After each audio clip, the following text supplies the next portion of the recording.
so that your almsgiving may be secret, and your Father who sees in secret, he will repay you. And pray to your Father in secret, and your Father who sees in secret will repay you. You may not appear to others to be fasting except to your Father who is hidden, and your Father who sees what is hidden, he will repay you. Um, ano pong ibig sabihin itong the Father who sees in secret?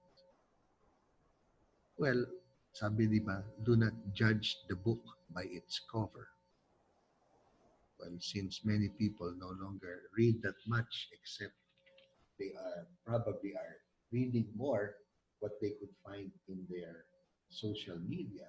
I'm saying people maybe are reading many, many things, but they don't have a physical book siguro many times. But what we mean by not judging the book by its cover, kasi at that time, pagandahan, papunggahan ng cover of the book. Like something with fantastic colors. O kaya the titles. The titles that somehow are being used in many books. And so the possibility is that it just simply attracts you, pero yung content, yung loob, walang nilalaman. No? I found the book eh. Maganda po ang title, pero yung loob po, panay white sheets of paper. Wala pong laman. Pala, it is meant to be a journal book. You would write your own. Parang the challenge is, make your own book through your thoughts of each day. So,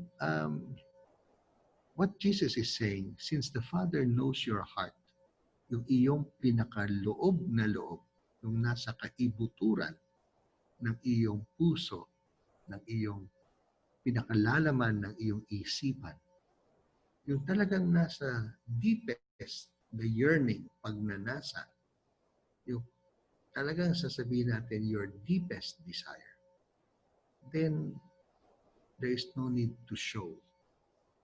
There's no need for others to see, because what is more important, your Father in heaven sees it.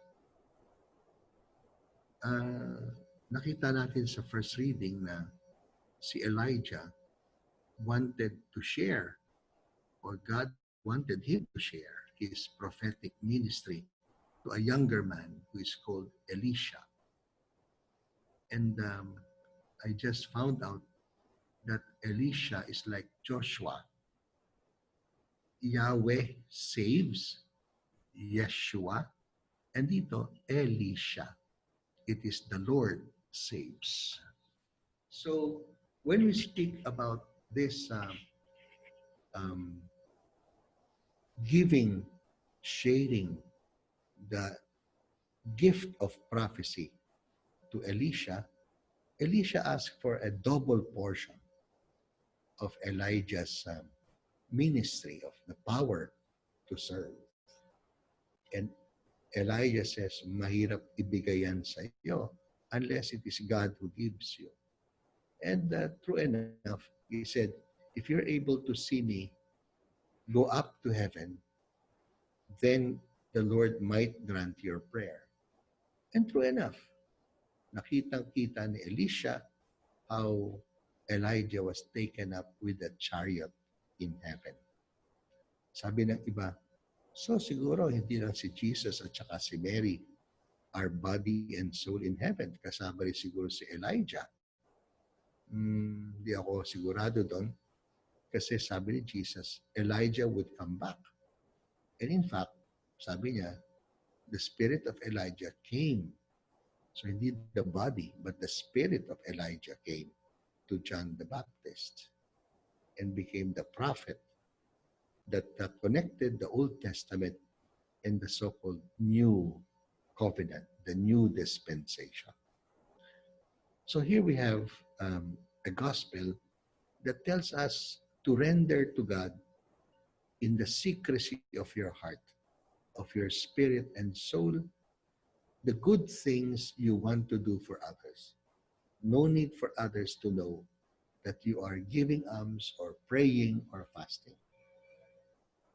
Don't get the so-called popularity or the fame, no? Or the glory of it. But rather, may I ask you to just simply give to God what is due to God, to render to God what is needed by God. And so with this, we could perhaps recognize that today it might be best, that we would somehow uh, live our day to day in a manner whereby we have times or moments, even short moments, of turning our hearts to God, offering maybe sometimes pain, sometimes loneliness, perhaps, or even the hard labor, sweat of our labor to His love. Since we are doing this out of love for God, time and again, share your sentiments to the Lord. And hopefully you see how in Elisha, God is actually making his um, his purposes, his mission, his will is made possible. We would see it in the way that God sees things.